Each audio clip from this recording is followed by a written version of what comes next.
the whole approach would develop within the policy circle as far as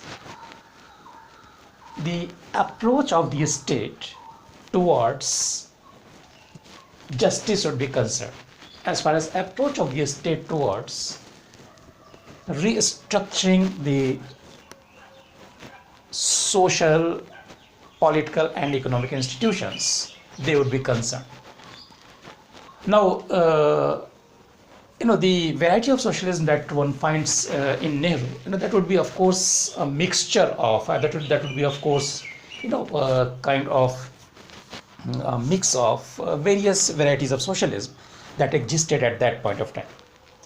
So Fabian socialism and of course the variety of Marxian socialism that was experimented in Soviet Union.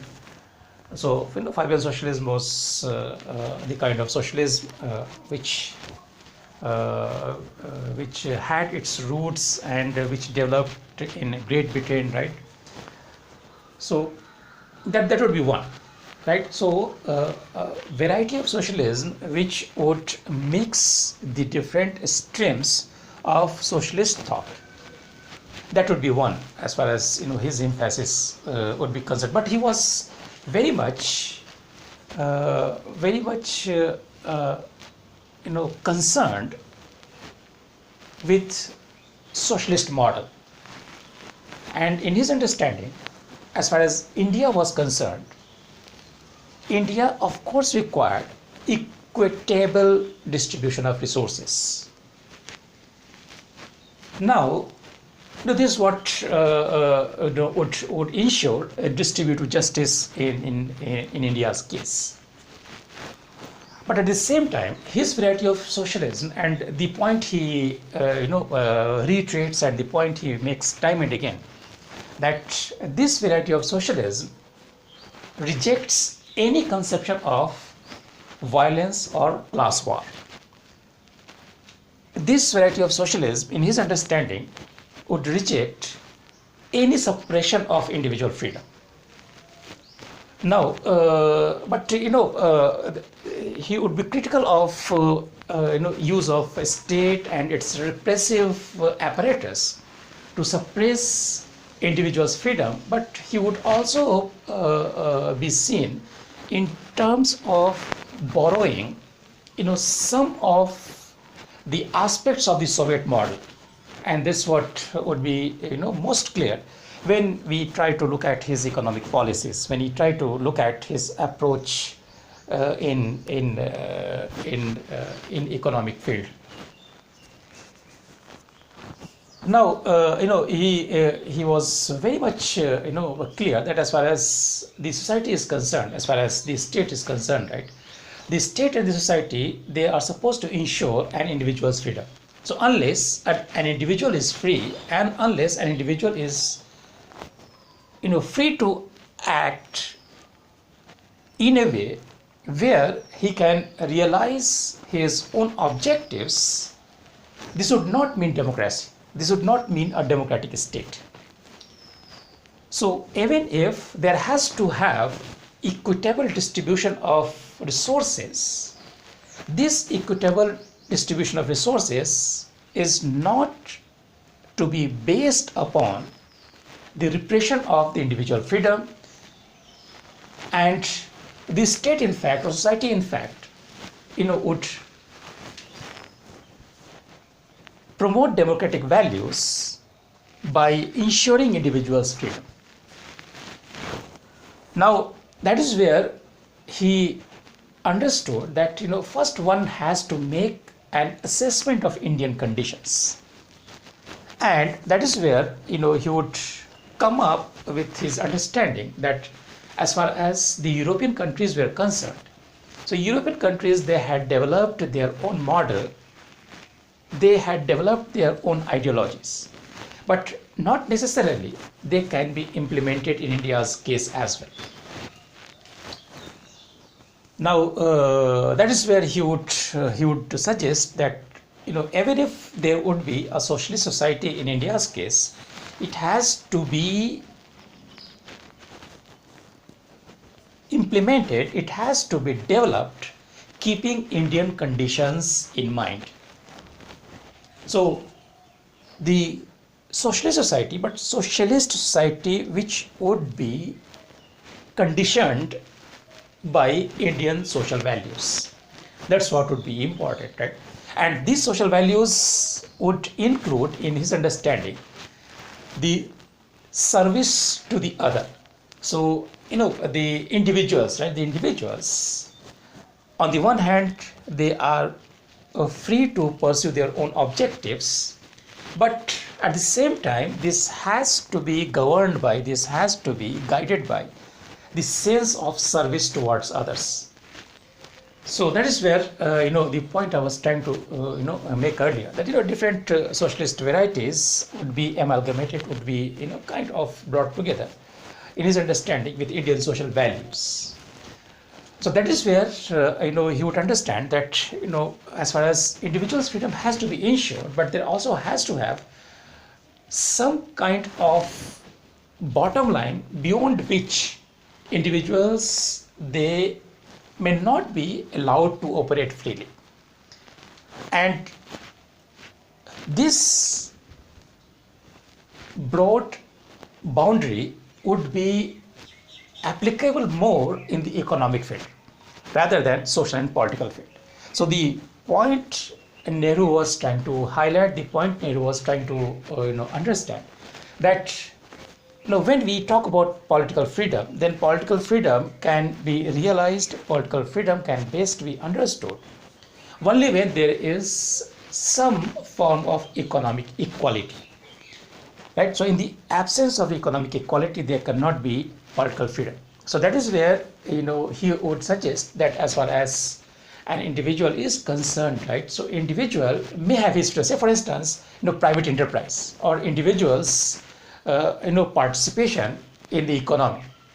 So that is where his model would suggest, based on this understanding, that as far as the private enterprise was concerned, as far as the private sector would be concerned, private sector would function within the larger national objectives, and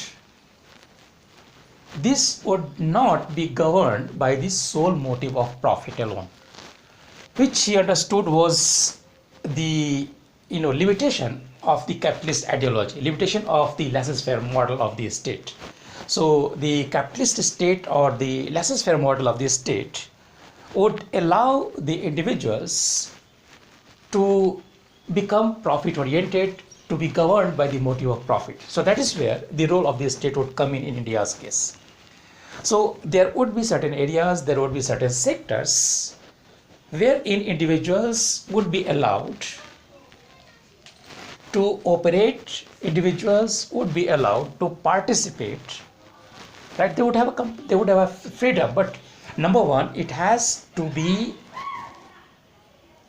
brought into sync with the larger national objectives, number one, and number two, it would not be governed by the sole motive of profit. So that is where the state would put a check, right? So how it would happen then? And that's where Nehru would highlight that the redistribution of the resources, and rather equitable distribution of resources is something which had to happen in India, but at the same time India was also required to generate resources.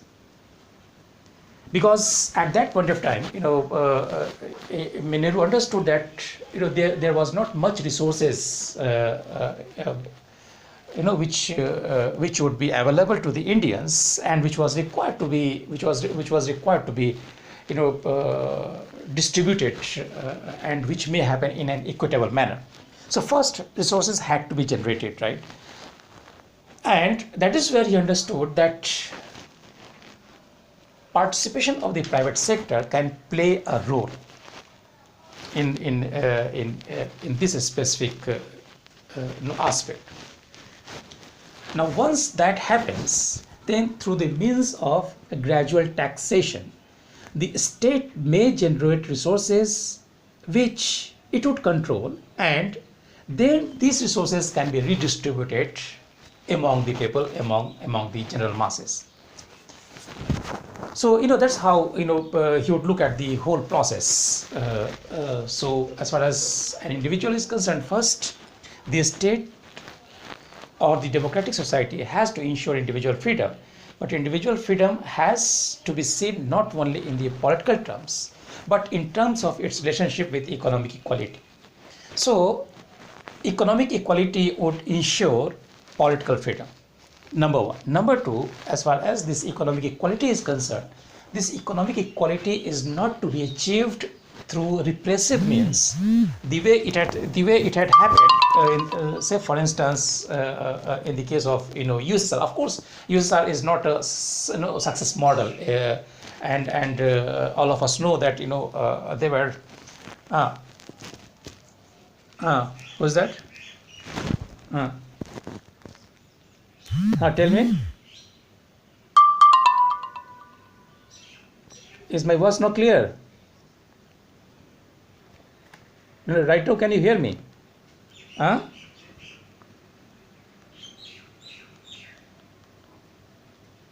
Okay okay. नहीं, ये कितनी कितनी देर से नहीं सुन पा रहे हैं आप? अच्छा अच्छा, okay okay okay okay okay, right. Okay, then I would go back little, and then we can restart. So the point I was trying to make, that what Nehru understood, that first, that there has to have individual freedom in the society, right? So the society and the state would promote democratic values, but this would mean ensuring individual freedom. Number one. Number two, this freedom is to be understood not only in political sense but also in terms of economic equality. So in Nehru's understanding, economic equality would lead to political freedom. So that is second. Third, Nehru would understand that as far as this economic equality is concerned, economic equality is not to be achieved through repressive means. For which the communism of the Russian variety would be criticized, right? But again, the point I was trying to make, that the Soviet model was never a success in terms of achieving economic equality in the society, and what eventually happened, all of us know it very well, because primarily it turned the Soviet state into a bureaucratic state, and it in fact it had thrown a class of bureaucrats and vested interests, which in fact had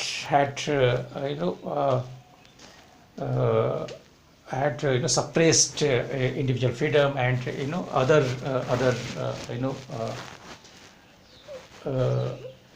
basic requirements for a dignified life of individuals. So that's something which is part of history, and we are very much familiar with the failure of the model. But that happened only in late 80s, and finally in 1990 and 1991, which brings it on the surface, and everyone comes to know about. Yeah, who's that?